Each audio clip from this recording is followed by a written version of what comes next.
The opinions expressed within the content of this podcast solely that of our guests and do not reflect the views and beliefs of the Bigfoot and Paranormal Encounters podcast, its hosts or its affiliates.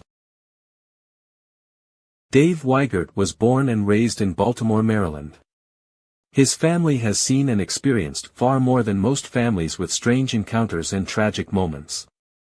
Dave, the youngest of 4 children and the only living sibling, went on to have many strange encounters throughout his childhood and adult life. At age 20 he began his journey to learn about the unknown. Dave has a background with Baltimore County Fire and Police, private security, bodyguard, bank security and security for a Baltimore sports team and other law enforcement agencies. Dave started the Maryland Paranormal Research Team in 2003 and closed the doors in 2016. He started Other Voices on the MPRT radio network along with a newsletter. From 2007 till 2016 he was the curator for the haunted Ramblewood Mansion. He hosted years of paranormal research and investigations at the location.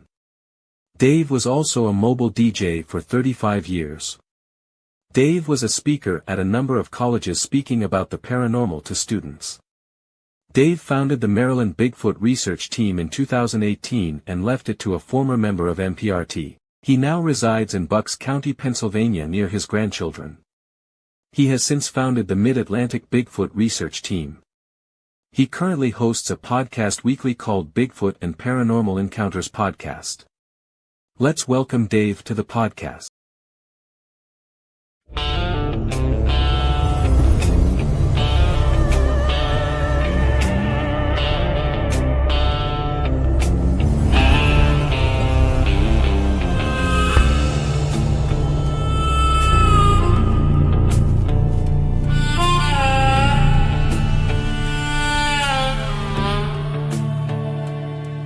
The sun sinks low in the Allegheny Pines. There's a shadow moving between the timberlines. The city folks are sleeping, but the woods are wide awake. And there's more than just a wind making the laurel shake. Down a dirt track road where the cell service dies sits a man with a mic and the truth in his eyes. He's broadcasting live from the cryptid cabin floor, deep in Pennsylvania behind a bolted door. It's Bigfoot and Paranormal Encounters tonight, shining a lantern on the things that shun the light. Yeah, Dave Bruce is the pilot and the haunting stars now, so pour a stiff drink and wipe the sweat from your brow.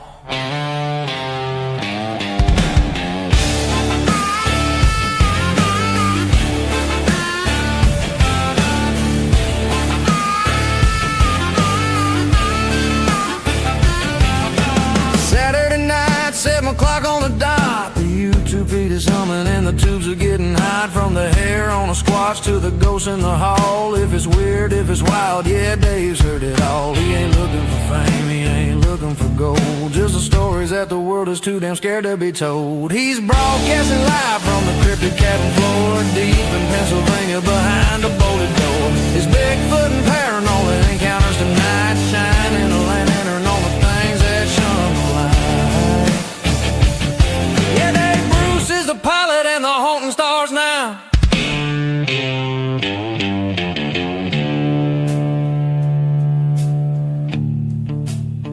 7 p.m. Eastern. The woods are calling your name. You're in the cabin now. Welcome to the show.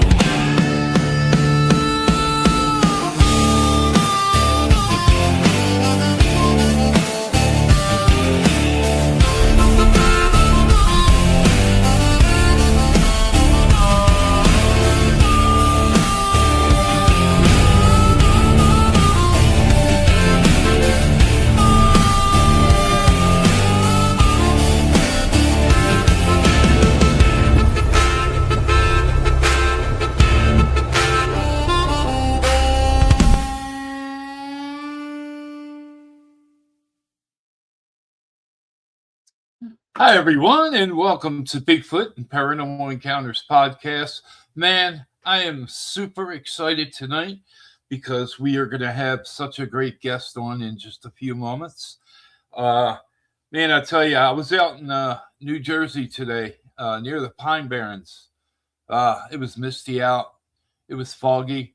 I just did a drive by. I didn't really go in the woods, and I was on the way somewhere to take care of something with my son. But man, I gotta go back. Yeah. All right. So what I'm going to do right now is I'm going to bring in my co-host. Let me see if I can find them here. There we go. Are they there? Hi, There we everybody. go. Hi, Dave. Hello, Karen. Hello, Billy. Hey, Dave. Billy, are you behaving yourself? Behaving? Where's the fun in that? Never. I don't know. After that song last night, we'll see. Hey, But all right. So, Karen, yeah, we got a great guest tonight. I'm going to bring him in a few moments. And to the listeners, we are going to open the chat room. Just give us a few moments. We're going to take care of something, and then we're going to bring the guests in. I'm going to put this up right now. I want to take care of this first. And please say some prayers for our soldiers. Yes, God bless our troops. Yes. Keep them safe. Yes. And then I also want to, yes, we support our first responders as well.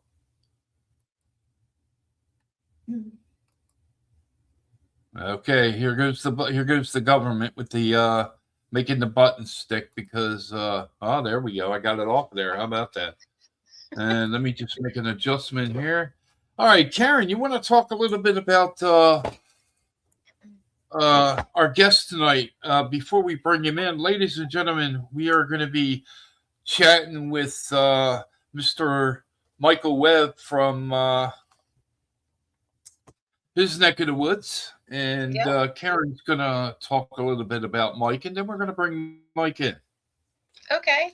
So, Mr. Webb is an author and founder of Monsters Unleashed. He was born in Charleston, West Virginia, raised in the rugged Appalachian Mountains. I'm surprised I said that correctly. So he has hey, I get a it wrong lot. sometimes. So. Huh? Go ahead, hon. You're okay. He has a lot of experiences that he's going to talk about. And yeah, he wrote some books that he's going to talk about. So yeah, I'm excited to have him on tonight. All right, and I think we're ready. And then once we bring him in here, we're going to go ahead and open the chat room. So let's bring Mike in. Hey, how's it going? Brother Mike, how are you, sir? Oh, man, I tell you what, I was rushing to get here. There you go. How's it going in your neck of the woods? It's going really nice. The weather's changed. It was really nice today. I was able to get outside and do some stuff, Like, I'm in North Carolina, so like when it gets cold down here, people just hang up inside the house. They don't get out and do very much. Yeah. Yep. That's how it is down here. Yeah. Yeah, it's just they're not used to snow and stuff like that down here too. So when you get just a little bit of snow, when the first snowflake falls, they shut down the whole state. Now I'm from West Virginia, and Dave knows what I'm talking about. He's from PA. You get those big snows and stuff, and it's just nothing. You just go out and go ahead and go to the Walmart, and you'll see all your friends there. Everybody's out running around. But down here, I've seen snow plows slid over the hill and ambulances, and that was all in one morning. Was just going to work and seeing them within 3 miles of each other. They don't know how to drive. Jeez. Yeah. That's that's how it is up here or down here. well, for Mike, it's up here. For Dave, it's down here. I don't know. We're in the middle. We're in Maryland, so we're in the middle, y'all. Okay. Yeah, I'm going to be up in Maryland this week. Well- I'll be up in Frederick, Maryland. Okay. Okay, So that's not terribly far Wow. from us. yeah, I'll be up Yeah, there. talking about the snow. I'm sorry, I was just going to say, talking about the snow, they could be calling for an inch of snow here, and the bread's gone, the milk's gone. Oh yeah. Just Gotta about have those everything milk is going off. sandwiches. Gotta have those milk sandwiches. Can't do without them. And all Yeah, the other really. essentials to go with them. Hey, when let's, done. Yeah. let's not forget the hundreds of rolls of toilet paper too. Those would be those Come on essentials I'm referring to. You remember that? Wasn't that horrible back during COVID and everything? It's like I guess COVID must give you the shits because it was just there was no toilet paper at all, nowhere. I had an insider. She worked for Dollar General, so when they'd get toilet paper in, she'd just bring me toilet paper home, and stuff. So I didn't have to go out looking for it. But I tell you what, it got tight there a few times. Yeah. You know? Thought I was gonna have to You say bust that. out the paper towels. It's funny that you say Yeah, that. and I was standing in back in line of this lady, and she bought all the toilet paper in the store. And I mean, come on, my name is Karen. Do I need to explain it? So, I said to her, I'm sorry that your family's sick. And she goes, my family's not sick. She said, why would you say that? I said, well, you're buying all the toilet paper. I thought there was a stomach bug going through your household. Yeah, it's bad. It was really bad. I don't understand why everybody took a run on the toilet paper like that. I really don't. It's just Yeah. but people panic. All you have to do is say that there's a shortage in something, and everybody goes and buys all that stuff up. I know, isn't it? Right. That's something. Like, I go in these restaurants around here and I see there's a sign, there's a penny shortage. Well, no crap. They quit making them.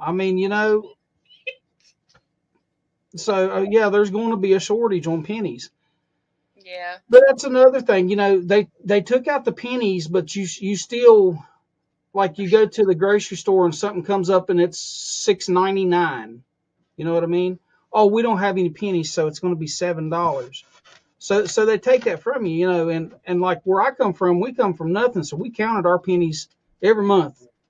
Sometimes that's how we ate because of all the pennies everybody had saved. But they haven't adjusted any of the pricing. There should have been some kind of mandated price adjustment on that so it works out that you never had to deal with that. Yep. I agree. Now, Yep. there's somebody out there smart enough to figure that out, but I'm not smart enough. I'm not smart enough. Okay, Mike. What we're going to do is we're going to start off by you telling us and the listeners a little bit about yourself. But I'm going to go in and I'm going to open the chat room now.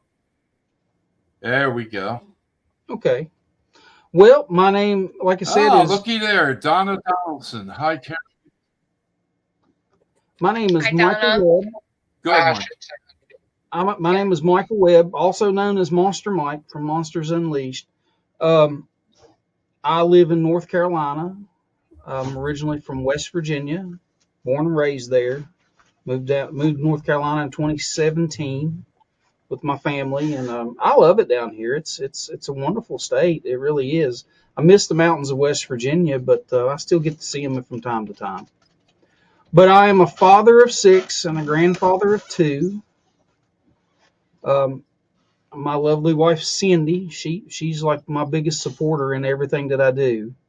So I am an author. I've written 4 books, actually 5 books. I have one that I haven't released yet, but another children's book. I have my first book was Echoes in the Hollows, in the Shadows of These Mountains. The second book was In the Shadows of These Mountains, Echoes in the Hollers. And then I have the Sneaky Sasquatch series. And like I said, there's a third one of those that I'm getting ready to release. And I'm working on another book right now, and it's called Unknown Predator. And it's about the DOGMAN of LBL, the beast of LBL. And it's going to be a good book. I've got 12 chapters of it done right now, and I'm already at almost 300 pages. So it's going to be a pretty good book. But like I said, I'm the founder of Monsters Unleashed. We're based out of North Carolina and Tennessee and Kentucky. You know, we're through those states. Now we have Miss Donna Copus is a part of Monsters Unleashed. She's up in Ohio. Then you have Jennifer Hicks. She's part of Monsters Unleashed. She's in Ohio. So I mean, we're spreading out. I'd like to have some members from all over, you know, the United States and everything, and us working together. Right. We actually got together there last month. All of us in the LBL, and so we all got to go in and do some investigation as a complete team, you know, and it was a lot of fun. We had a good time, but you know, I'm just a simple person. I'm just out here trying to find Bigfoot, getting in trouble, you know. So that's what it's all about. You get out here and you get in some really tight situations. My team, which I'm here, like I said, I'm here in North Carolina, so I'm over here. It's me and my wife, and now my oldest son, he's decided to join in with us, so that's a blessing. So I'm going to have a team of 3 over here in North Carolina now. But my daughter is investigating in the LBL, and she's had some really, really, really cool stuff happen. I mean, she's got an encounter with a DOGMAN that the video is on our YouTube channel that you just wouldn't believe it. I am prepared to show that video tonight, though, Dave. If you would like. That's awesome. That's fine with me. Yeah, awesome. But so, you know, Mike, let me go ahead. I was just going to. What do you think a Bigfoot is? Well, now here's probably where people are going to come out with all the ropes and all that stuff and want to hang me from the nearest tree, because I think that these cryptids, not only Bigfoot, I believe the Sasquatch, all these cryptids that are said to roam in these woods, I think they are the spirits of the Nephilim. Now I think that they are the flesh and blood spirits of the Nephilim. So, you know, it says in the book of Jubilees that 10% of the spirits of the Nephilim were left to walk the earth. It didn't say to roam the earth. It said to walk the earth. And people talk about all the things that Bigfoot can do. They can project portals. They say they come in and out of portals and stuff like that. They can be in one spot at this time and completely gone the next. And I have witnessed that not going through a portal, but seeing this Sasquatch walking in front of me, and I turned my head to tell somebody to look, and when I turned my head back, it was completely gone. Now, it wasn't my mind playing tricks on me. I watched this thing for a good 4 seconds walking through the woods. Now, you don't think, well, 4 seconds, well, that's not very long, but it's an eternity when you're watching something like this. It's like time goes by so slow. But I turned my head to tell these guys, what is that? And when I looked back, it was completely gone in a wide open stretch of woods. So you tell me. I seen what I believed to be a DOGMAN in the LBL. When I was talking to this guy, over his shoulder, I seen this thing jump basically from one tree in behind another big tree. And these were huge, big pines, you know. But it was like it went from, and it was a silverish gray color, and it went between these two trees. And I said, man, I just seen something move. And they said, well, let's go. And we rushed straight in there. It wasn't there until it was. When I say that, my wife, when she was coming out, she got photos. And Dave, I have one here that I can share if you want to. Yeah, let me just take care of this real quick, and then, yeah, go ahead. Well, I have it up on the screen. You have to You have to throw it up on there. It's down there in the list. You have it up on the screen. Yeah, it's I down don't there. see it. It's down there where everybody's at on the bottom. There should be. It says IMG Oh, okay. 13. There we go. My wife got that photo. Now it's blurry. I'll say that it is blurry, but this thing was taken at about 130 yards with an iPhone. So when we were looking through the pictures, we're like, what is that? And we had to zoom into it, screenshot it, and zoom back in to get that. But that's what we got. Okay. Interesting. Now I seen this thing less than an hour before she got this photo. Go from one tree to the next. And then she got that photo.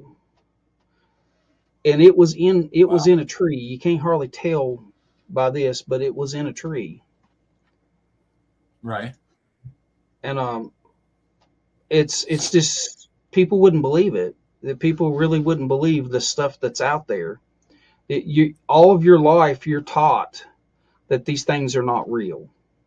People tell you, oh, well, what about Bigfoot? Oh, Bigfoot's not real. Well, DOGMAN. What about these DOGMAN? Well, DOGMAN werewolves, that's not real. That's all movies, they say. That's all movies and stuff. Well, we have a video that shows it's not a movie. It's the real life thing. And, and we've been scrutinized about the video. We've argued with people about it. It's one thing to get a photo of something, okay? But when you have a video and you can show that it was not there, then it's there. Now you tell me.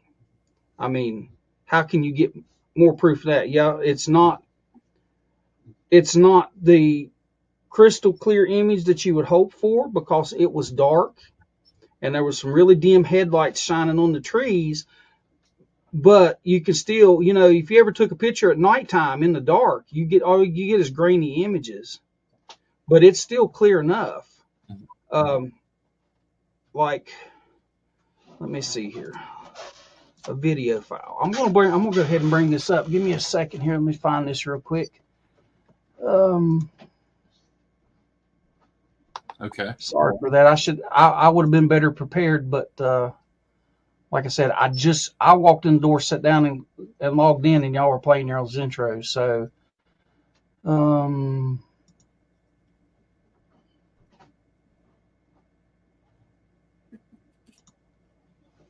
let's see here. Sorry about the dead air here. That's okay. I know where it was at. I just had to get to it. What the crap? Here we go. Found it. Okay. All right. So y'all prepare yourself for this. This video is about 9 minutes long. Is that okay? That's fine. And I don't know if they'll let me talk to it. Totally fine.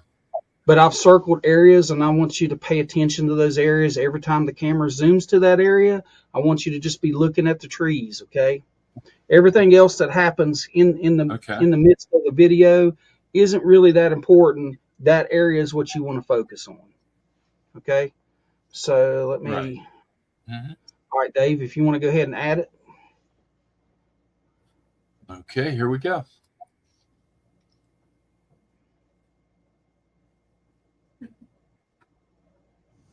I didn't see a green light or a red light with it. And usually I can spot them pretty Now, good. as I said, I wasn't present here. This was my daughter, her husband, and Andy and Crystal. That's really close.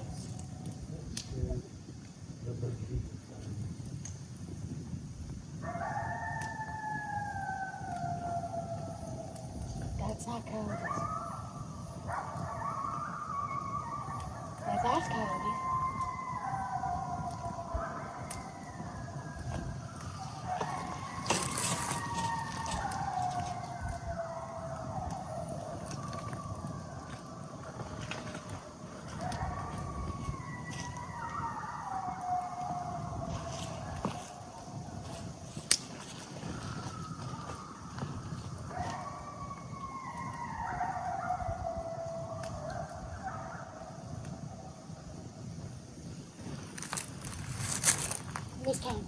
Okay.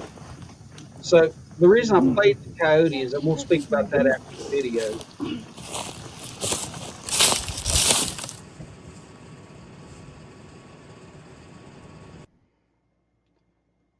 That is the focus area right there. Okay, that's what you want to be watching. That area, that exact area. You see, there's nothing there between any of those trees. All you see is trees. Right. It pauses here. I pause it for people to look.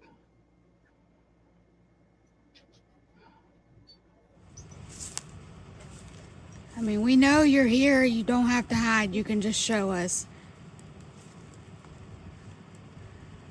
We're not scared. Now, we had been told, If we were scared, we would have left already. when we go in, we need to talk to the woods. We need to tell these creatures we know they're there, and see if you get any kind of response from them.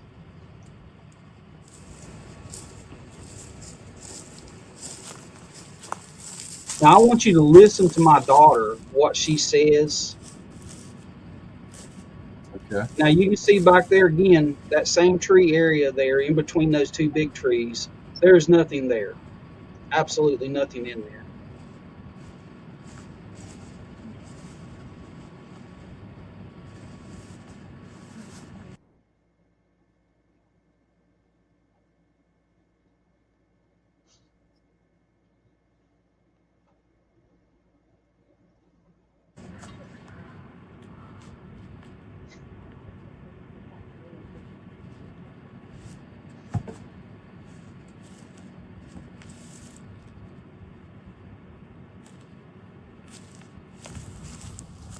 Hey, can you shine your light back in that direction? Come over to your right. Yeah, right there. I thought I just saw eye shine. I don't see it now though, so it could have been a branch like with a spider web on it, because they will glow and look like eye shine.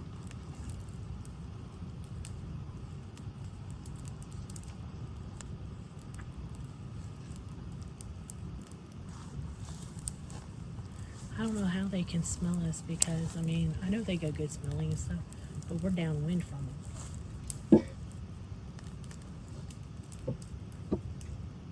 See? So that was The way Crystal the wind's blowing. talking there. Canines have good noses. That's my daughter. They don't have to. Mhm. We made enough noise since we got down here to wake up a regiment. Well, I mean, it's like this. They know the moment we enter the park. They know the moment we leave. Okay, they know we've been in here every weekend looking for them. So,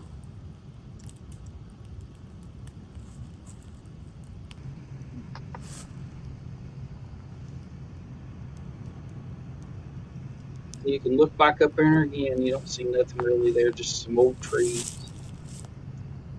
I did though. I saw it move back that way. There's a big, thick, like tree right there. Well, see, she's calling us out. Let me She's see seen trees something right there. moving. I watched it move. It would be to my right.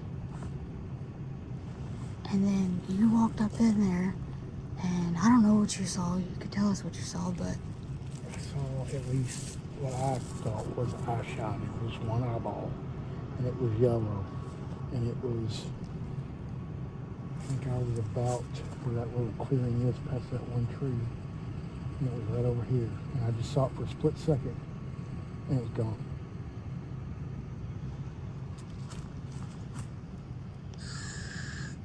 And I never heard anything, but it wouldn't but just a few seconds later, Crystal said she saw something going this way. yeah. So like it came up, stopped, and then went back this way. Because when I originally saw it, it moved to the, it would be my right. It's left, and then you saw that eye, Yeah. and then And she saw it was go good closer. enough that it was enough that I was pretty certain something was standing there. It wasn't. It was on all fours if it was, because it wasn't very high up. That or it's planning something.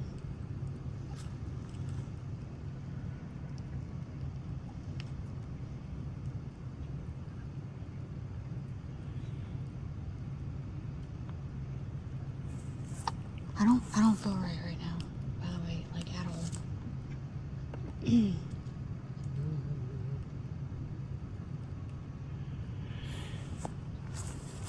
does anybody else feel that? Like, I'm just nervous 'cause I feel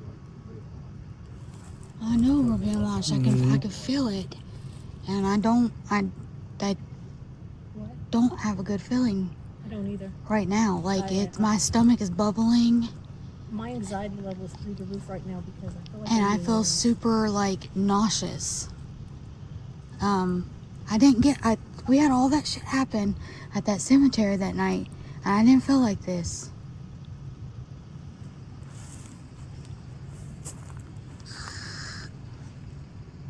Well, see, they had all their equipment out. They had thermal.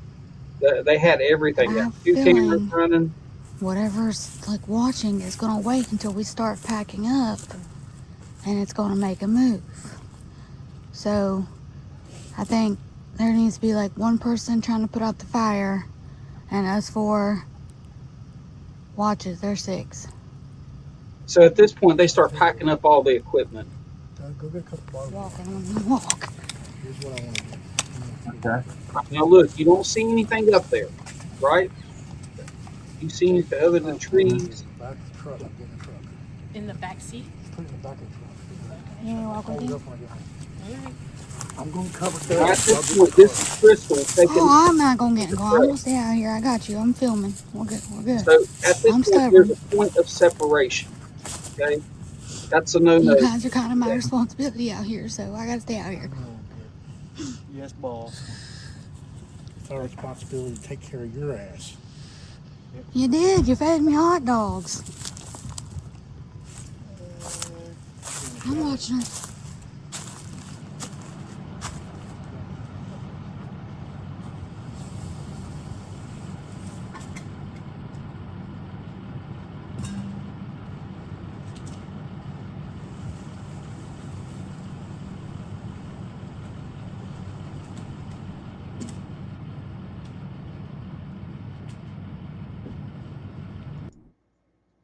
I paused it right there. Do you see it?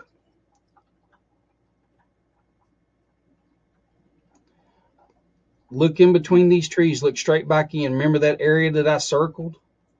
Mhm. Do you see it standing there Okay. between the trees?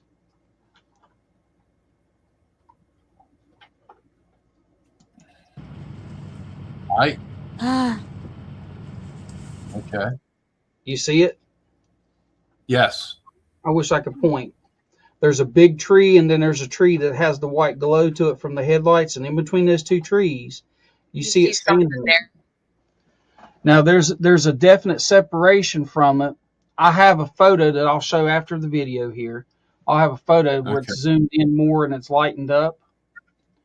Hmm. But in this video, if you're watching it on your big screen, in this video, you can see this thing slowly sway back and forth a little bit like this. And near the end, one of its ears flicks like a dog.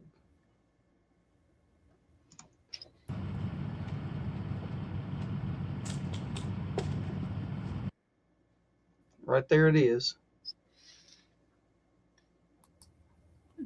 Okay. I tried to extend the screen. But we need to not go, let- and we need to go now. Let's go. Look, Andy, look. Let's go.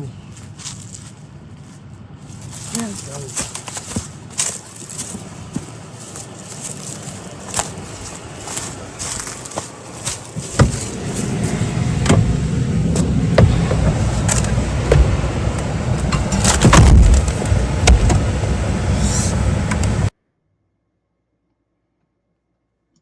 Okay.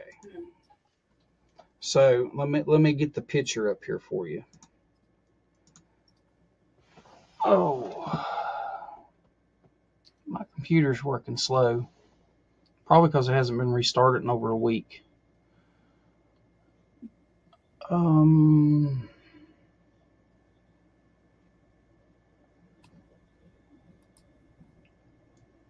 Give me one moment here, Dave.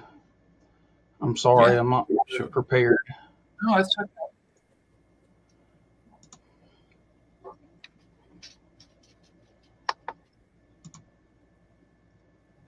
Okay, Mike's pictures. Here we go.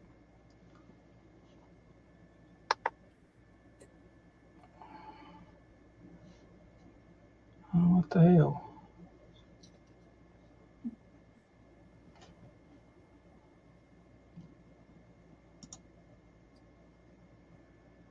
Well, I thought I just seen that picture just a second ago. But anyways, let's see here.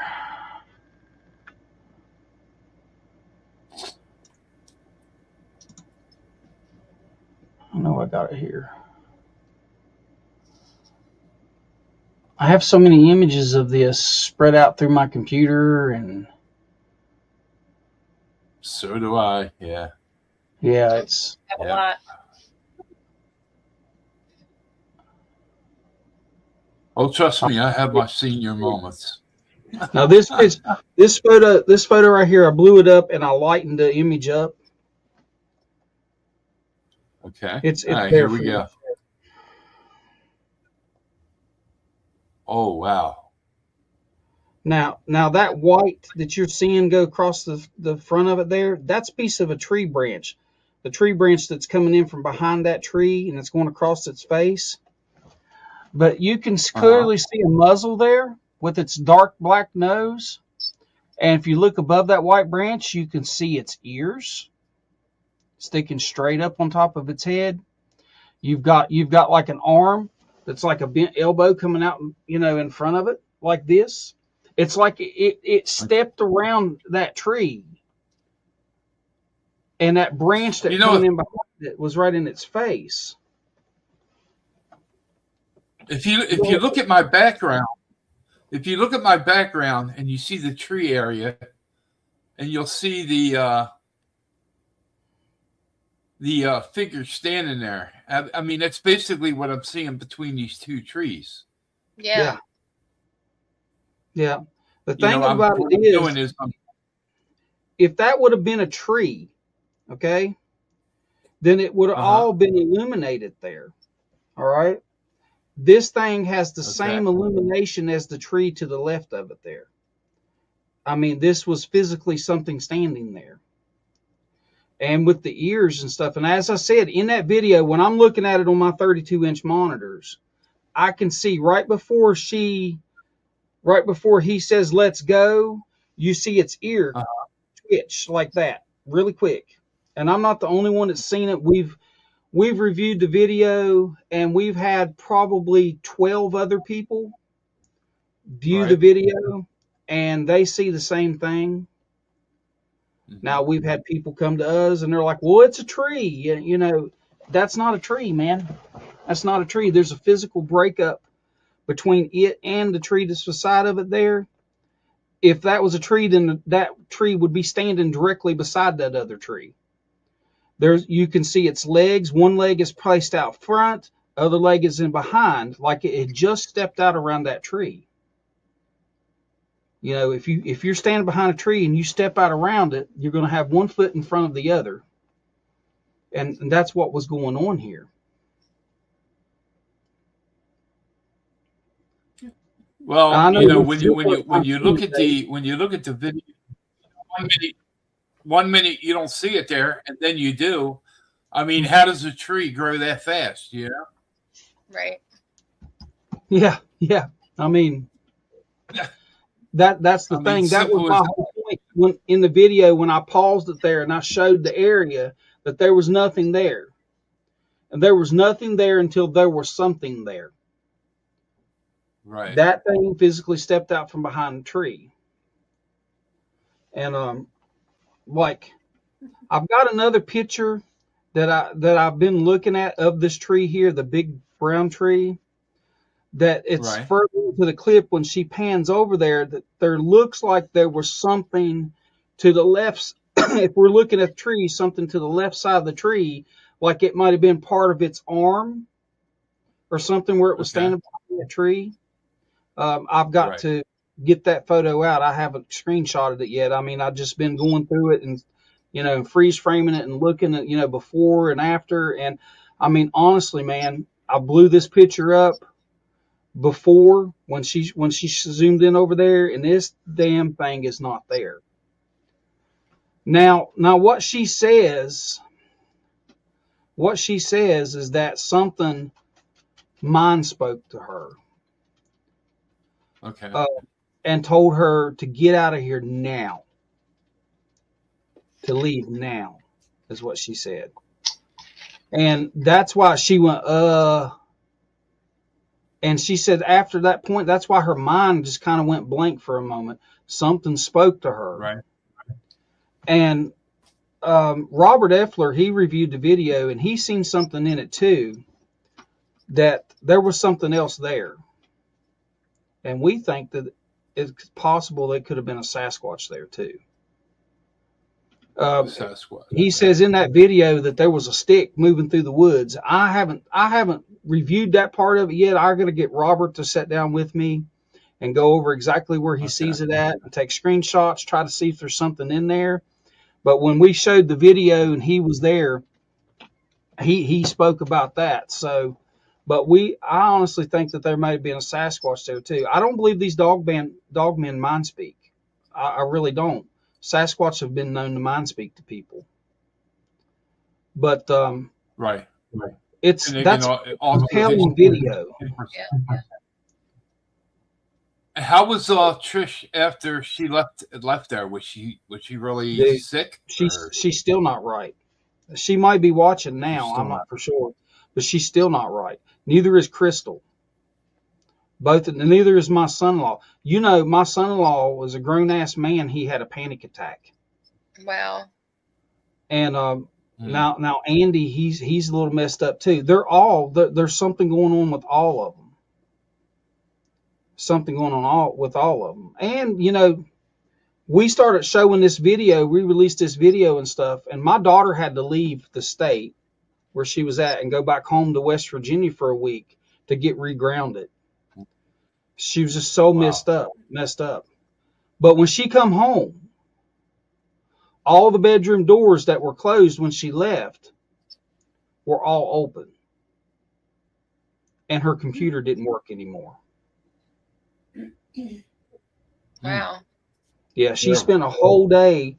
She spent a whole day working on her computer. She had to completely reload it. She lost everything that she had on that computer. But I mean, she had backups, of course. But it's like everything was gone. It's like the computer was wiped. Now, is that something that happens with cryptids? That's something happens when Big Brother is after you. I can tell you that right now. So, and you know, I can't talk a whole lot about her situation and everything on live stream, but I'll fill you in about after the show. Okay. But yeah, like her bedroom doors that she knows were closed when she left were all open. And like I said, her computer didn't work anymore. And it was a mess. We had a show. She come home and she worked all day on a Saturday. Excuse me. And we had a show that night, and she barely got her computer going enough to do the show that night. So it's been a mess. And if she was here, she'd tell you that, you know, she'd tell you the same thing. Something's not right. Yeah. Something's not right. But, you know, we went to that Golden Pond town hall meeting that they had at the distillery there in Kentucky. Golden Pond Distillery. And we went there, and we're prepared to show this video. We made an announcement that we were going to share this video. And put Facebook, YouTube, everything. Made an announcement that we had compelling evidence that we were going to share. And we go to Golden Pond, and we're there for that thing. We're prepared to show all this and everything. We had a laptop set up out in the back of her Jeep, and we were going to play this video for anybody who wants to watch it. She had the pictures all printed out, and she was going to speak about it. And we got there, and there was a member of Homeland Security there and 3 forestry officers at this meeting. Wow. Yeah, so we didn't speak about it. We waited until it was over, and we got the main people. We got Martin Groves, Daryl Denton, Steve Calsey, and actually Mike. What's his name? What's that guy's name? He's got a show. I can't remember. This is begin with an F, S-A-M. No, not Mike. no, it's Okay. not him. This older gentleman. Anyways, we showed him, and he looks at Patricia, and he's like, "Why in the hell didn't you speak up during the show and show this?" And we're like, "Because the fuzz was here." You know, yeah, we're not doing that. I mean, you know, but and then the guy that owns the Golden Palm, we showed him, and he went inside and got a bunch of his employees to come out and look at it.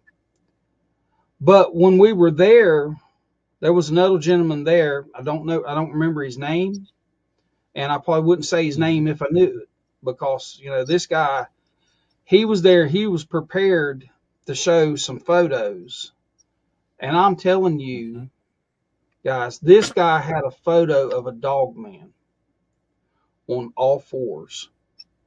It was a trail camera photo, and this wasn't no AI photo. This wasn't no AI photo. This thing had a mane around its neck. Now, if you look in that picture, you can vaguely see a light-colored mane around its neck. There's a mane around that thing's neck. Now, we know of 3 other reports of a dog man there in the LBL that they're reporting about a mane around its neck, including the one that Daryl Denton and Martin Groves and them, when they were in that ditch area, Small Town Monsters spoke about it in one of their videos, that they reported that dog man had a big mane around its neck, the one that made them sick and all that stuff, you know. But I mean, I think there's something about that. I mean, it really is. That video and that photo to me is pretty good evidence of something being there. And like I said, on that photo, you can plainly see that its ears up there. I mean, you know, it was a little more shadowed in that area because the headlights didn't shine up that high. If my daughter's Jeep would have been positioned with where the truck was, and she'd have had her light bar lit up on that area like she did on the area to the right of it, then you'd have probably seen that thing plain as day. But you know, they always say if ifs and buts were candies and nuts, we'd all have a Merry Christmas. So, you know, but yeah, I mean, you know, that's not the only thing we've got out of there. You know, I showed you that picture of the first one we got. Like we have photos of a Sasquatch in there. I can show that here too. As soon as I find it, you know how it goes, finding stuff here.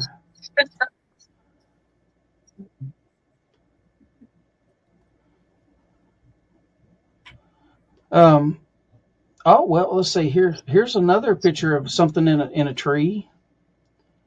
There you go. Show this one here, Dave. Now look at the ears on this thing. Y'all guys ever seen a bear? Mm-hmm. Okay. Bears don't have long pointy ears. They got short rounded ears. Right. That one's got long pointy ears. This was up in a tree. This was taken from a pretty good distance back too. I have the original photo of this where we zoomed into it and everything. But that thing was up in a tree watching us. It's crazy. These creatures, man, that people have told you, oh, those are not real. Those are not real. This is the photo right here. Okay, Oh, so you want me to take that one? Hold on. I gotta send another one here. All right.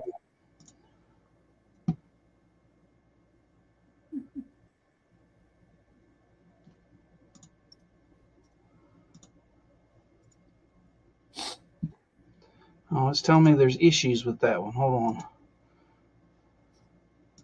I think the man is watching me now, not wanting me to share this stuff. I'll tell you what. Let's make this a little easier, Dave. I'm going to ask permission here to share my screen. Okay. And that's going to show up where? It should be down there at the bottom. You just approve it, just like you did the other one. Okay, is that this one? Okay. Yes. Okay. Now I can show you a little bit better here.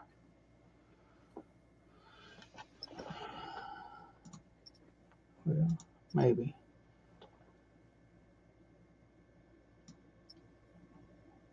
Oh, nope, that's the wrong picture. Hold on. That's beforehand.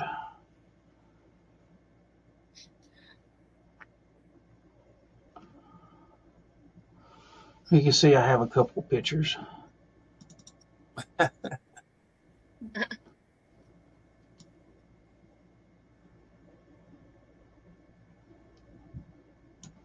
one's not it either.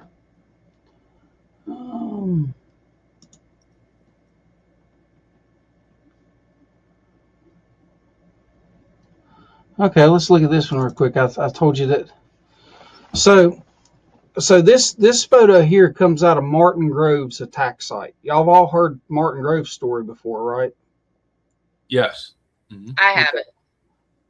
Well, Martin Groves was in this area with a partner of his. We'll call him Harry, and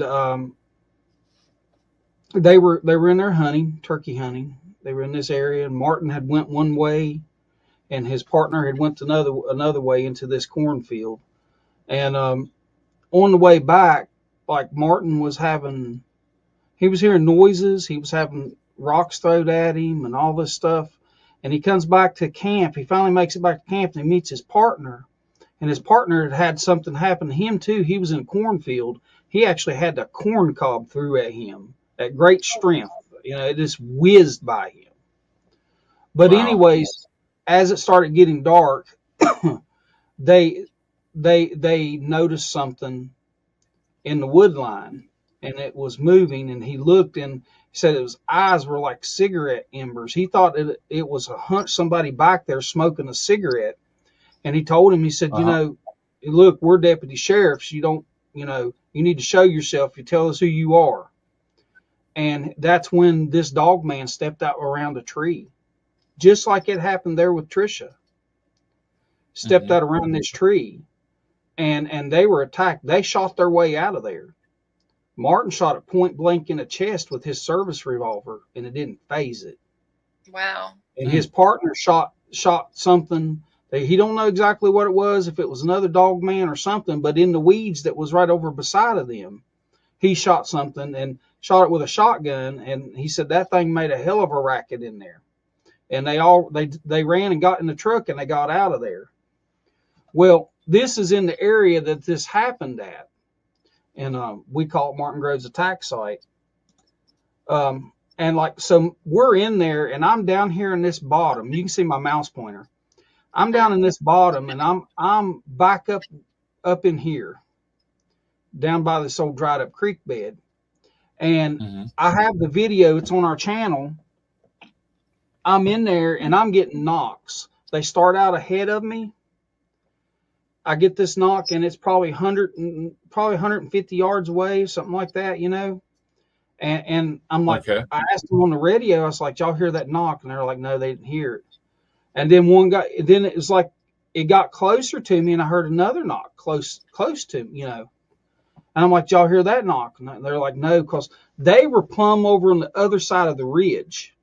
I went up in there by myself, and the rest of the team went up on the other side of this ridge. So we were a pretty good ways apart. And so wasn't that long after that, I'm walking, and this thing knocks, and this thing's 30. It couldn't have been 30 foot beside of me. This was a loud knock, and I'm like, I asked him again. So did y'all hear that one?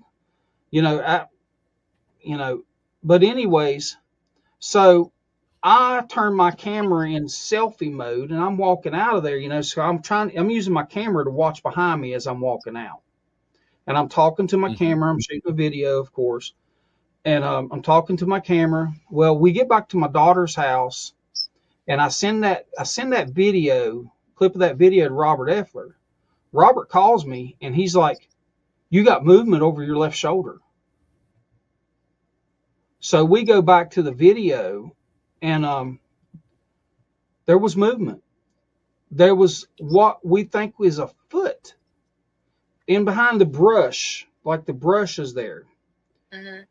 And at the bottom of it, Okay. what looks to be like a leg and a foot move. Okay? How Robert picked that up, I don't know. He must have been right on top of that watching it. But it moved. Well, so we go to that area and we look up, and you can see what looks to be a cloaked silhouette of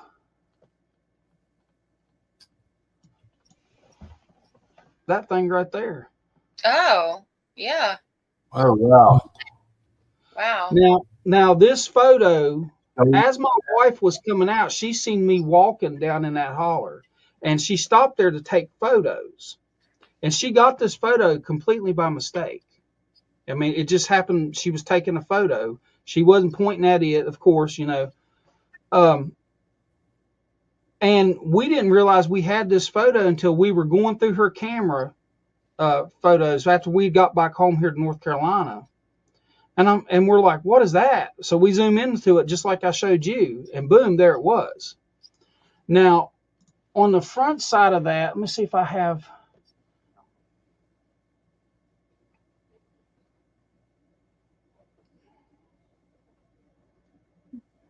I know y'all seen all kinds of photos here. Let's see.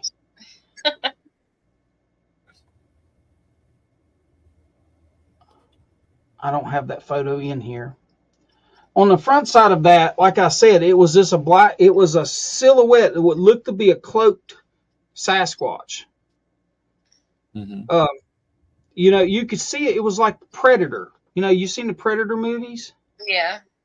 It was a silhouette of a blur there, is what it was. In behind these bushes, you could make it. It was something huge. But the thing of it was, on the video, you could see its foot move. So I don't know if it could like cloak just part of its body or whatever, but my wife got it from the backside. It didn't even know she was there. And which was very interesting. But I mean, so this photo here. Now this circled area, remember that thing that I told you I thought was a dog man in the tree? Mm-hmm. Right. There it is. Now, what's interesting about this, what we think is a dog man up in this tree, is that he's got a friend.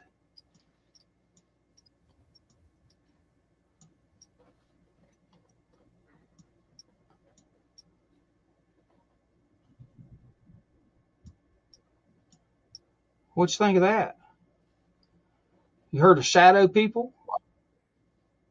Uh-huh. He's got a friend. Look at this thing's ear. You can see an ear. Yeah, you can almost see a face. Yeah. So now I want you to see how far it is off the ground. Okay. Yeah, wow. Mm. Now, isn't that crazy? That is. You think and it was there's a a dog freaking- man or a It's crazy. Sasquatch? A lot of people. Right beside of it. Tell me these are not demonic spirits. These are not demonic entities. So this dog man basically had another demon right beside of it. Hmm. Right here. Dog man in this tree, demon in the tree right beside of it. I mean, this is just some of the stuff that we find in there. Well, Mike, let me ask you this. Do you think, let's see, how should I put this? When it comes to Bigfoot and Dogman, okay, I'll just say it like this. Enemies, or they work together? What's your theory? You know, I to be honest with you, I don't know. I'm kind of torn between on it.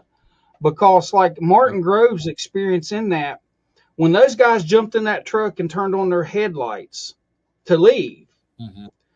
they seen what they thought to be 2 huge Sasquatches in the field in front of them. And they were and they had these dogmen beside of them. Okay?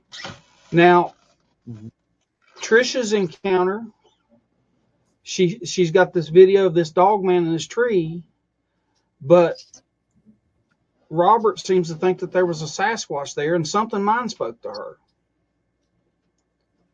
And this isn't the first time that we've had something mind speak to us. Now, that happened to Trisha, but we were in there in an area this day.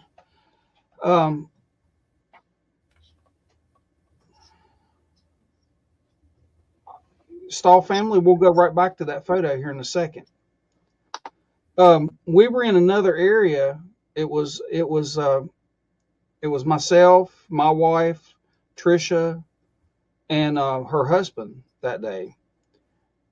We were in this area, and I had saw that Sasquatch. Remember, I spoke about the Sasquatch walking through the woods, and it was there, then it wasn't.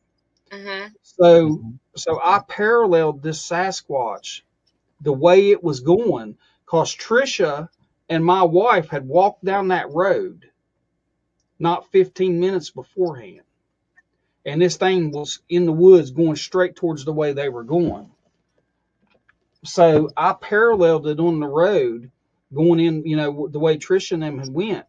And I could hear something down in that holler, but I couldn't. The leaves were so thick that I could not get a picture or any video of anything down in there. So finally, when I met up with Trisha and them, they had smelled this thing. She said it was a sulfur metallic. She says it was a sulfur smell, but it left a metallic taste in her mouth.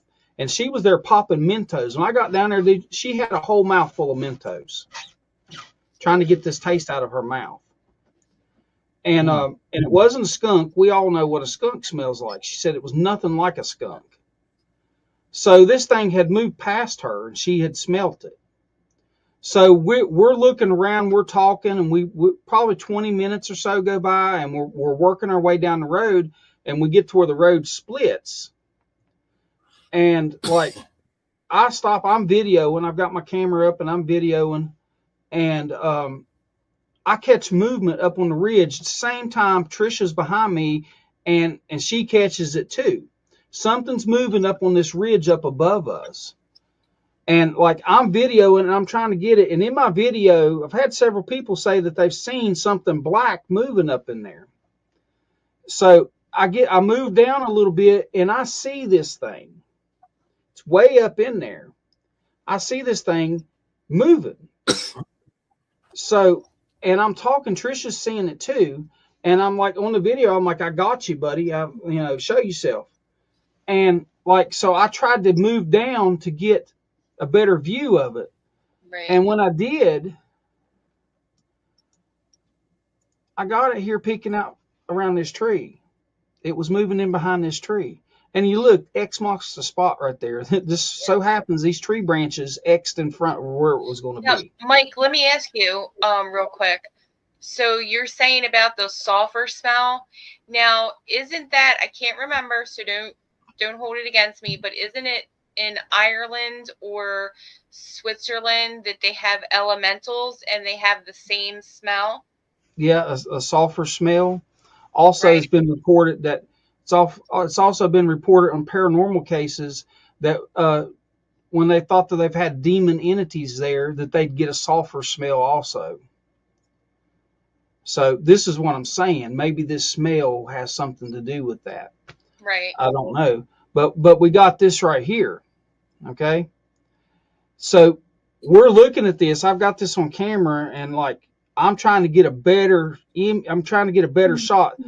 I was totally zoomed in. This photo right here was as far zoomed in as my iPhone would zoom in, because at that time I was recording with an iPhone. And that's as far as I could zoom into it. But I'd watched this thing trek all the way up through here, and it got to right here when I caught up with it. Well, up in that area, there was a tree that was broke out at the top, and there was like another tree that broke, that was pushed over coming into it, that you could actually like climb up. If I wanted to, I could have got up on that tree and walked up into the top of that tree. Okay. And I said, man, that looks like a nest or something up in there, So we have a video where we revisit this area. And I believe I was right. I believe it's a nest. When we got up in there, we've got 3 different sets of footprints. Up in the middle of the damn woods, there's no trails up there. We got a set that's 19 inches long, a set that's 15 inches long, and another set that's about 8 inches long. Wow. So we believe it was a male, female, and a infant, a child that was up in that area. Now, when I get up there into that area that I thought was a nest, like the brush from these trees is all there together like that.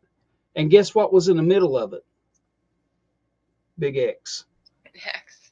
Right in the middle of it. That video is going to come out next week. Wow. Where we go back into this area where that was at.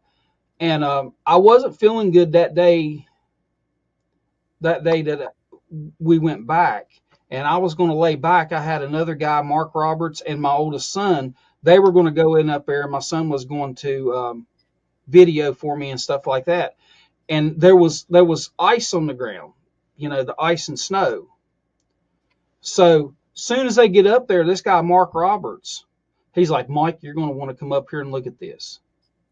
And I'm like, okay, I guess I'll take my fat ass up there. And so I walked straight up this bank and went up in there to where they were. And when I seen those, I'm like, oh my God. Well, there was something else interesting that I found that day. Let's see. Where's these photos?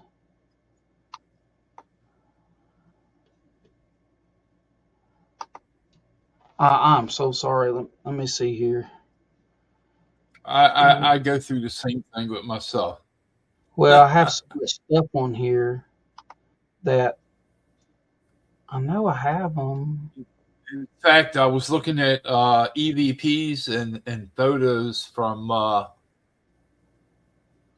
earlier dates, as far back as 2000, and I shook my head today and I said, man, I gotta get these organized. They're just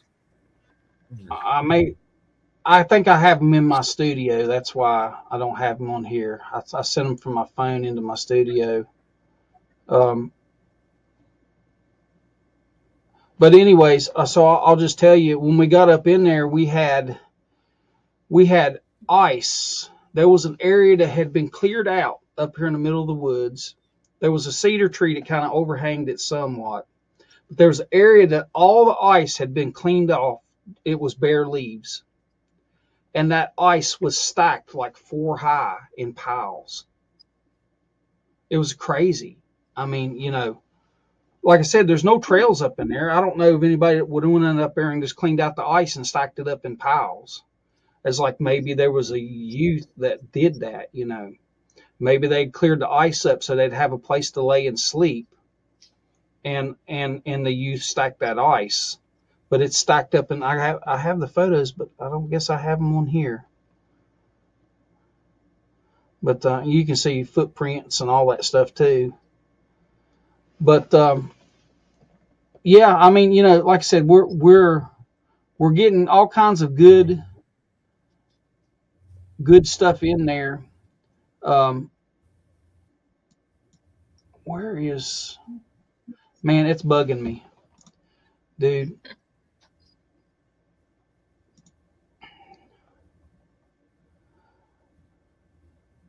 Well, I showed you this photo here too. Okay. This one here. Right. So we went in there the next day and we took the photo where we got that one from. And we took that photo and we went in to find the tree that this thing was in. We found the tree.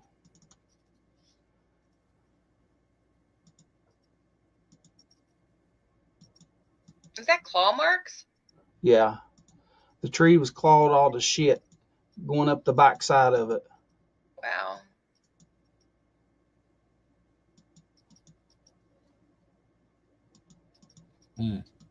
which proved that something had climbed that tree.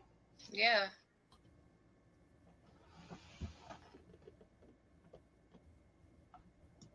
This was this the photo? Oh no, this was the day that we went in and looked. My wife had took that photo from standing at this angle by these cedar trees here. And we were looking in here to see if we could find it again, and we couldn't. It wasn't there. Wasn't there anymore.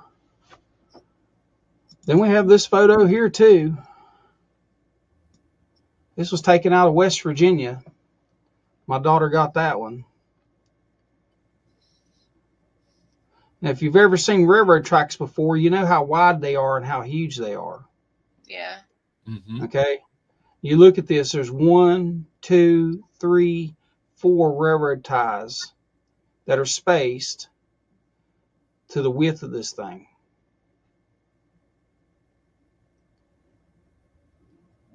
And you can see what looks like, if I get it in too much, it gets too blurry. But you can see an arm. This thing was setting down on its legs. Its head, it was cocked sideways.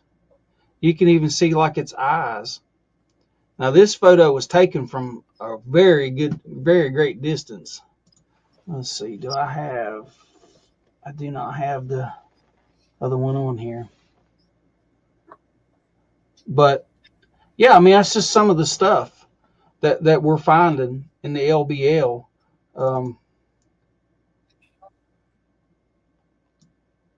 What the hell is that? Behind that fence. We don't know what it was. This was shot off of a video. My daughter didn't even realize it was there when they were going in. And I'm like, what is that? So we take a picture off of it. So she went back in there. What did you say? It looks like it has a snout on it. Yeah, it's big, whatever it is. So she goes back in there and she tries to reproduce that video to take images, and there's nothing there. There's nothing there. Yeah. I mean, but you know, like I said, that picture was taken by mistake.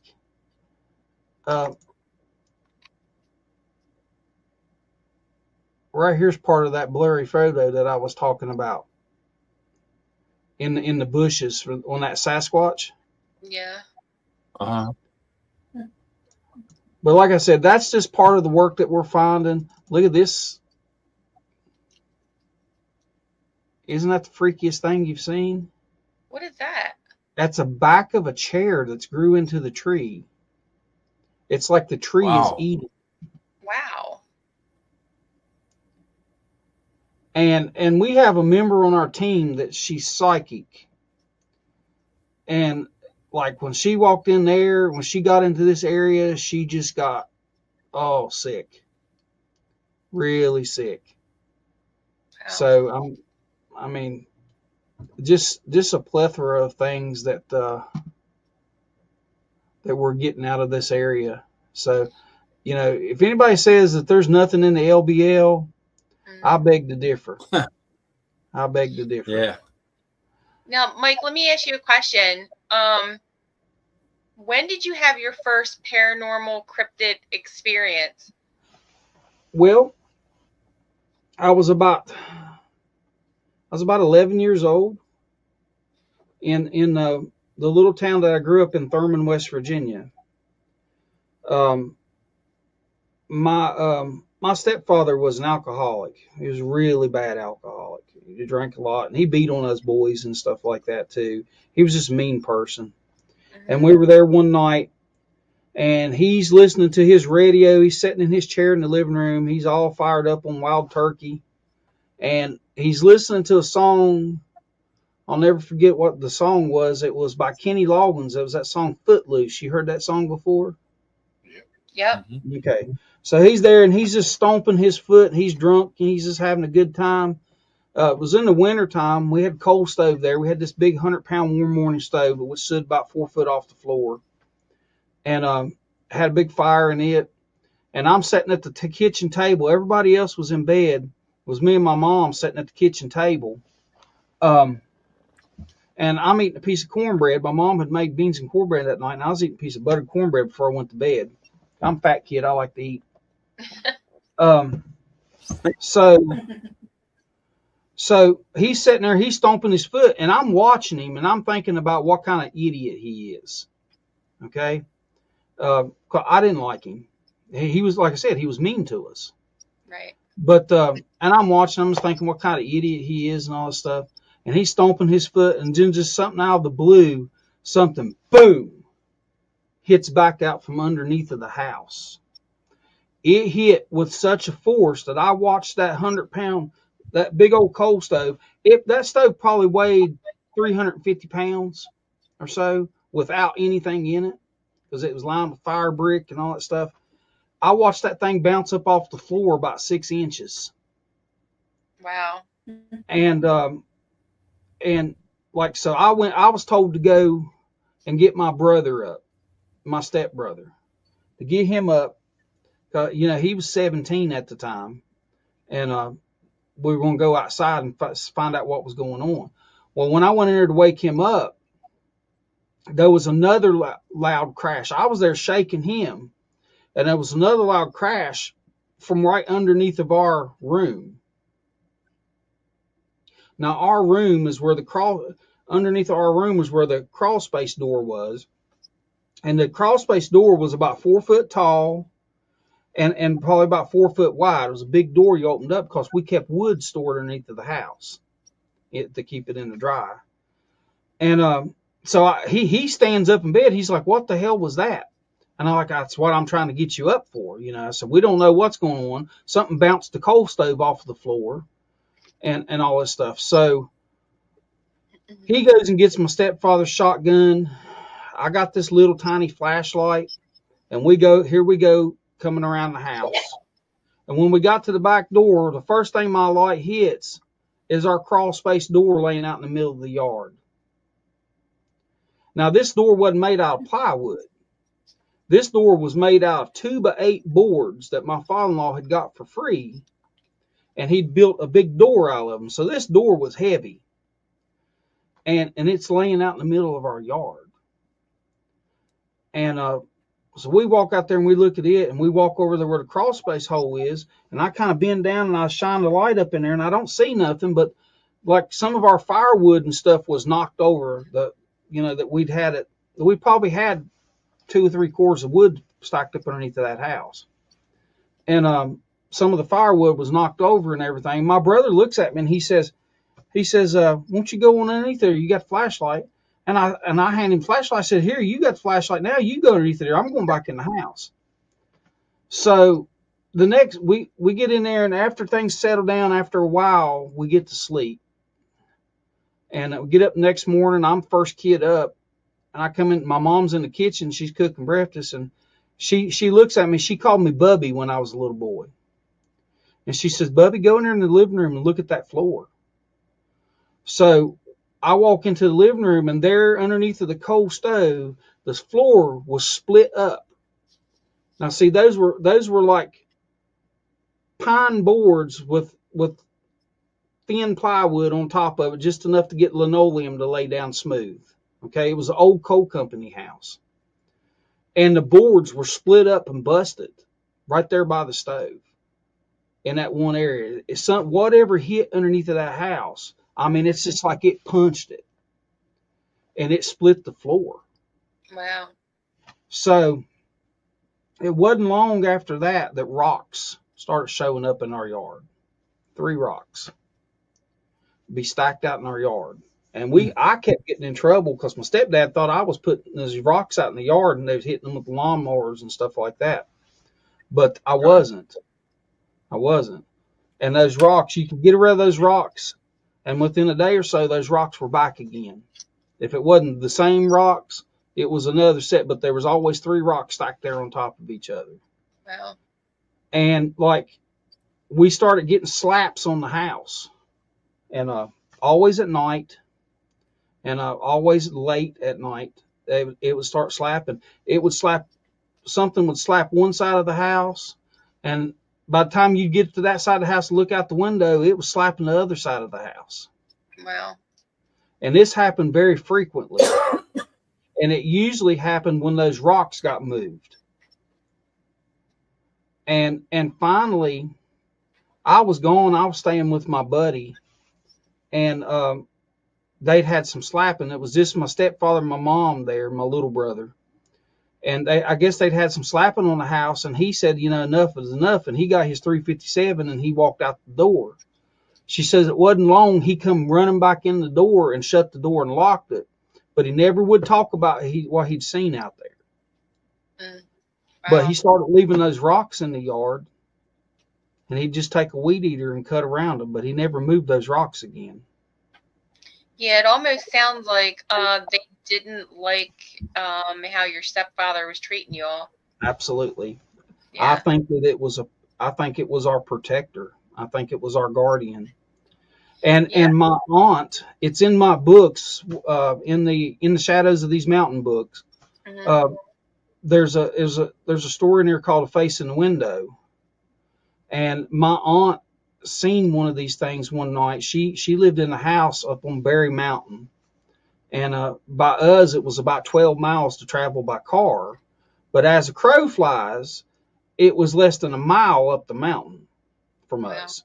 She lived on top of the mountain that faced our house. Now, we lived in a little house on a dirt road, and it was like 5 miles one way, 7 miles the other way to the nearest neighbor. We didn't have any neighbors. And she lived up on top of that mountain. And in the summertime, she lived up there, and they'd plant a garden and stuff and raise a big garden. But one night they were there, and she just happened to look in her living room window. Something was standing there looking at her. She could see its face. She thought it was a bear. Honestly, she thought it was a bear. Wow. And she called my stepfather on the CB. And so here we go. Middle of the night, we're going up on Berry Mountain. Like I said, us boys had to ride in the back of the pickup truck because we just had a little single cab truck. And so we go up there, and her window was probably 9 foot off the ground. Wow. And if that was a bear, I'll kiss your ass. Because there ain't no black bear that freaking tall. I'm telling you right now. Yeah. You get a black bear, you might get 6 foot of a big black bear standing up on its hind legs, but you ain't getting one no 9 foot. No. So Right. she had got that, and she made my stepfather board the windows up in the living room. He had to go out that next day and go to the lumber store, and they got some plywood, and he boarded those windows up. And as far as I know, the rest of the time that she stayed up there, those windows always stayed boarded up. She didn't want it what that was. She knew what it was. Now, see, they didn't talk about Bigfoot when I was growing up. Okay. Mm-hmm. If you said Bigfoot, I thought about the monster truck Bigfoot. That's the only Bigfoot I really knew. But what they did talk about, that they were hairy people. They called them hermits that lived in the mountains and everything. And I believe what they were talking about was Sasquatch. Right. Now, if you go up in that holler now that I lived in, there's a lot of people up there that talk about Bigfoot. Yeah. People are more up to talk about things now than they were back then. This all happened transpired back in the 80s, late 80s. So, go ahead. Go ahead. I was just going to say, people back then didn't talk about stuff like that. Yeah. Because that people would call you crazy, and stuff like that. Absolutely. People are more open now to talk about things. Yeah. So, I just have a couple questions for you. Okay. So my first question is, out of all the books that you wrote, what is your favorite book and why? I would have to say that In the Shadows of These Mountains was my favorite books because it touches on some of my experiences in West Virginia. See, I had more experiences than that one, and it touches on those, but also I touch on some local stories that happen up in there, other people, their stories. And I speak about the Grafton Monster, and I speak about the ghost of John Henry. Do you know who John Henry was? think so. He was a railroad. They made a song about him. He worked on the railroad. He carried a 20-pound sledgehammer and he drove the railroad spikes into the thing. Okay. And he raced a steam drill that put these spikes in. He raced it by hand and he won, but it killed him. And it's in Talcott, West Virginia, and there's a big tunnel there. And people still say that sometimes they can hear noises coming from that tunnel. And some people reported to seeing a big figure standing there at the end of that tunnel. And that's where he died at. Wow. They buried him down the road not too far from there. But it's a very interesting story. I recommend you look it up on YouTube and everything. Yeah, I will. But I wrote about that story in my book. And now that book is my favorite, but I also love the Sneaky Sasquatch books. I wrote those books for my kids. I wrote all the books for my kids, but the Sneaky Sasquatch books I wrote for my little boy because his mama has read to him all of his life, and I wanted him to have something for him to read to his children that his daddy wrote. You know, their papa would have wrote. So, and that's why I did those. And the third book that I have in that series, me and him actually sat down and wrote that book together. We Nice. talked about it, and I put the story together and everything. And it's a really good book. I recommend people get them and read them. It's an easy read. Echoes in the Hollows and In the Shadows of These Mountains, they're around 100 pages, so it doesn't take that long. They're not big old thick books. I could have made those books 400 or 500 pages very easily. Right. Very easy, you know. But I wrote the truth as I know it. Okay, so some of these stories, I didn't go in there and fill the pages full of stuff and elaborate on things. I wrote it to God's honest truth as I know it. Right. And, I mean, you can't add any more to the truth. Absolutely. You know? Yep. So that's how it was, and they're easy read. And I've had some people say, "Well, I can't believe I paid that much for this little book," and I've had some people that said, "This is an amazing book. I can't wait for the next one." So let me ask you another question. So as you were growing up, what is some of your favorite folklore stories that you grew up hearing about? Well, John Henry was one of them. That's why I added him into the book. Then you had the Grafton Monster. People spoke about the Grafton Monster, the Mothman. Like I said, I'm from West Virginia, so the Mothman was a story all of us knew about. Right. And stuff. But some of my favorite stories, and in my book, In the Shadows of These Mountains, I talk about where I grew up at. And I liked listening to the stories about the coal miners that were in that area, back in the day, and how that area. I'm really big on history, but see, I grew up playing in graveyards because the little house that we lived in, we were surrounded by graveyards. So, like, you come out our back door, and our backyard was a graveyard. Right. My daughter just did a video. It's on our channel. And it's called In the Shadows of These Mountains, where she goes back there and she shows the area that I grew up in. And so there in our backyard was a graveyard. When you went across the railroad tracks, it was a graveyard. You had to walk through a graveyard to get to the river where we fished at as kids. And so I grew up playing in those. In the summertime, we didn't have no air conditioning. When I was a little boy, I'd just get me some Matchbox cars, and I went out there in the graveyard, and I played on the headstones and everything, So all my life, I've been surrounded by death and despair. Right.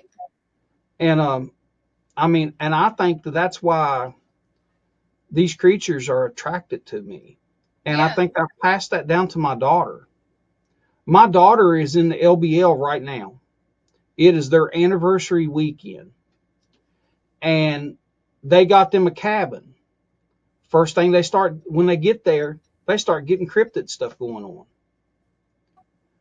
She's seen something. big and black moving in the woods. And she's like, Dad, I just want a weekend away. She's like, I got a cabin. We planned on staying here in this cabin and not doing anything. And they get this. And she calls me and she's like, I just want a break. You know, she can't go into there without getting something. Wow. And it's the same thing when I go into the woods. I always get something. And I mean, you know, I don't know. I'm not saying we're special because I don't feel special, but I feel that these things are attracted to us. Yeah. And there's something about it. I mean, you know, because like I left those woods in West Virginia, but what was in those woods didn't leave me. Like I come to North Carolina, I take my son hunting in this area, and we got something going on up in front of us, and like we got surrounded by them. That story's in one of my books too. Yeah. And you know, we didn't know if we were getting out of there or not. To be honest with you, Yeah. it was the most ungodliest scream you'd ever heard in your life. And it started out in front of us. The next thing you know, there was another one back off to the left of us, and then another one back off to the right to us. And we knocked the safeties off of our rifles and walked out of there watching each other's backs all the way out. Wow. And I haven't been back there hunting since. I plan on going back there for cryptid, you know, investigation, but I ain't going by myself back in there because there's boogers in those woods. You know, they wasn't too happy that we were there. And Hey, this Mike. yeah.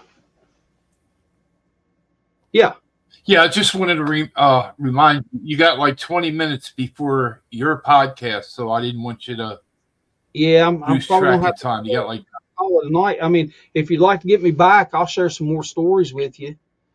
yeah, that's exactly what I was just getting ready to say. I want to bring you back for a part 2, and I want to real quick. I want to ask you if you have any upcoming events. I know you have this one coming up. I'll be there myself. Oh, great. Yeah. Yeah, we're going to be doing the Bigfoot Festival in West Yeah. Virginia. This is our first festival. We're going to have a booth there, have some of our merchandise and stuff like that. And we're also going to be doing some speaking at our booth. We didn't get a spot to speak for the festival, but we are going to do some speaking at our booth. Donna Copus is going to be there. Jennifer Hicks is going to be there with Creepy Culture. It's going to be a good time. I recommend everybody that can come out and see us and everything. Dave, it'll be good to meet you there too. Yes. But Yep, and definitely. in September of this next year, we're going to be going in for an expedition back into the LBL, and it's going to be a whole week. We're going to be in there a whole week. We're going to camp in there.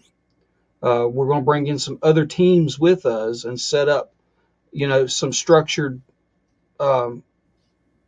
listening areas and stuff like that. And we're going to go into the woods. We're going to listen. We're going to document everything that they hear. I mean, everything. If they hear a frog fart, they're going to document it because you just don't never know. Yeah, But we're going to do that. We're going to go into some very dangerous areas. Some very dangerous areas in there because, like the LBL, if you've never been there, it's something else. It's one of the most beautiful places you've ever seen, but it's also one of the most dangerous places you've ever seen. There's some parts of those woods you shouldn't be in.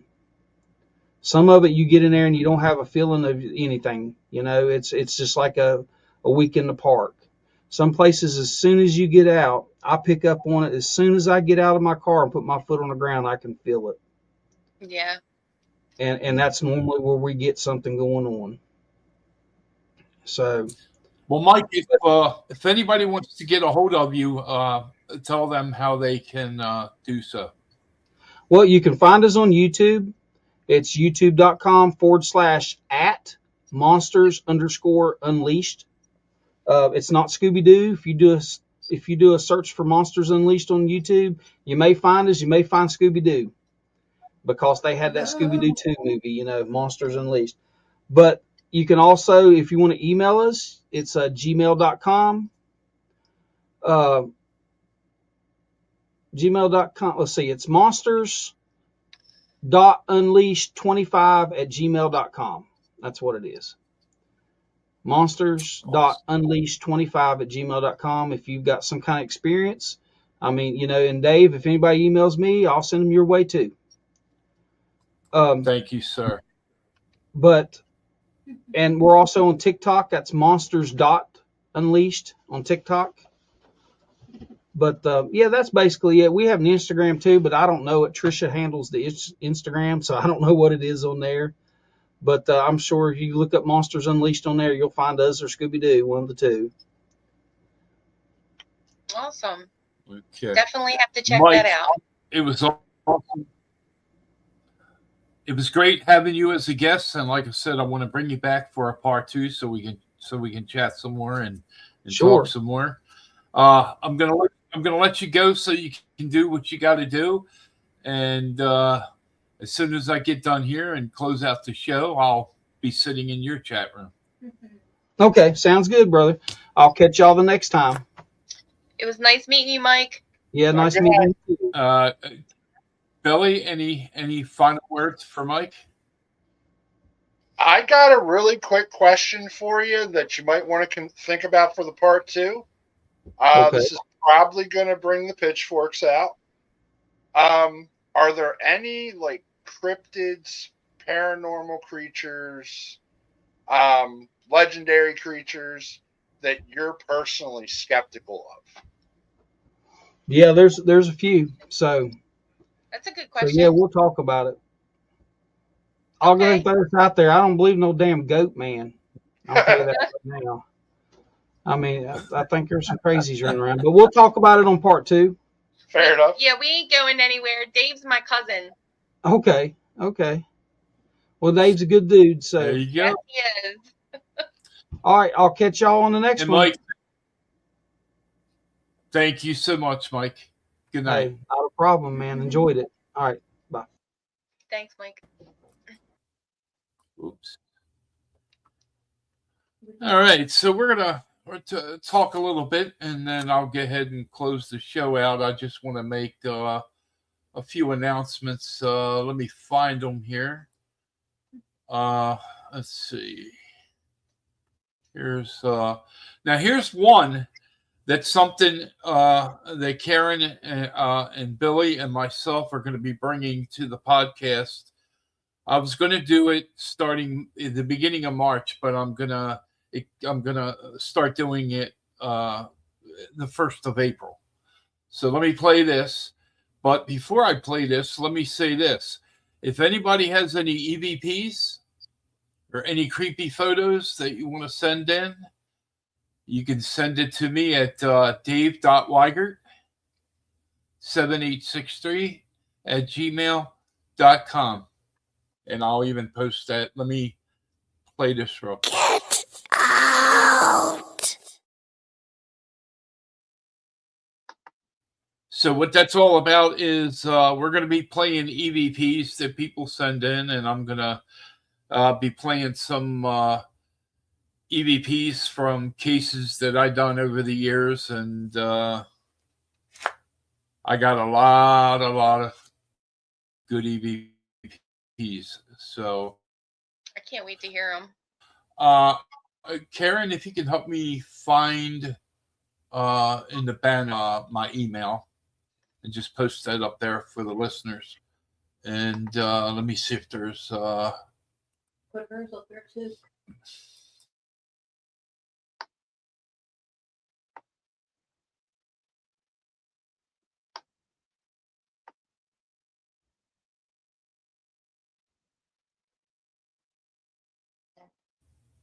I'm trying to talk and I muted myself. How about that? What a day. If you want to watch Michael Webb's podcast, Monsters Unleashed, I'm not sure if it's on Facebook, but it is on YouTube, and it begins at 9 p.m. tonight. I'll be in the chat room myself. And if you want to watch another good podcast, I'm going to throw this one up there real quick as well. Deep in the woods, the stories are real. But on the airwaves, the truth can get lost in the noise. Gary Kendrick is host of Sasquatch Watch Radio. Every Monday night at 9 p.m. Eastern, we cut through the chaos. We aren't here for the drama or the ridicule. We're here for the evidence. Join us each Monday as we talk with researchers, investigator, and eyewitnesses who have come face to face with the unknown. It's a serious look at me in a respectful environment. Find us on YouTube, Facebook, and Rumble. Subscribe today and visit us at squatchradio.com. Sasquatch Radio, the search for the truth starts here. Just click on that SWR logo on the lower right-hand corner of your screen to subscribe.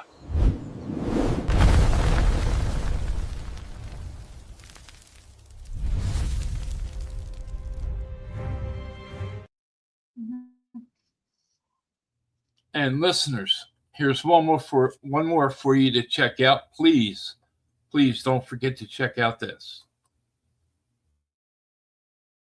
Where the candles glow and the old ways stay, there's magic waiting every day. Crystals shine and broomsticks sway at crafty witch soiree. Don't forget to like and follow us on Facebook.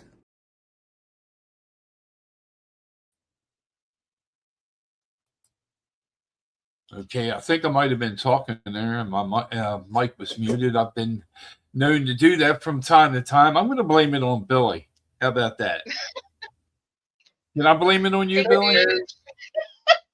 Fake news. Fake news. I knew that was coming. That's exactly why I said that. Fake news. Okay. All right. Any final statements from you two before I close out? Yeah, I think he had a lot of great evidence, a lot of interesting pictures. He was very interesting to listen to. He's had a lot of experiences, so it will be great to have him back on a part 2 and just dive into some more information. To be continued, folks. There you go. Well, listeners, we want to thank you for tuning in tonight and listening to the podcast. I think what we're going to be doing next Saturday, I think we're going to be doing a special. We're going to be doing something on Hillview Manor, which is in, is it Bristol, Pennsylvania? I believe it is. I may be wrong, but I think so. So we're going to put together a fantastic podcast for next Saturday. Hillview Manor needs a little bit of help, and we want to spread the word and get the word out there so that we can help out. Myself, I've investigated the place 2 times, so I'll share some experiences that I had encounters at Hillview Manor when we do the podcast next week. So, all right, let me find. Here we go. I got it. All right, Karen, you want to say goodnight? All right. Have a good night, everybody. Tune in next Saturday. Billy. I'm Night, sorry. everybody. I was just going to say Billy's home. There he is. There's Billy. I'm here. All right. Karen, Billy, I'll talk to you in the green room in a few minutes. Okay. And again, listeners, thank you for tuning in. And good night. We hope to see you next Saturday.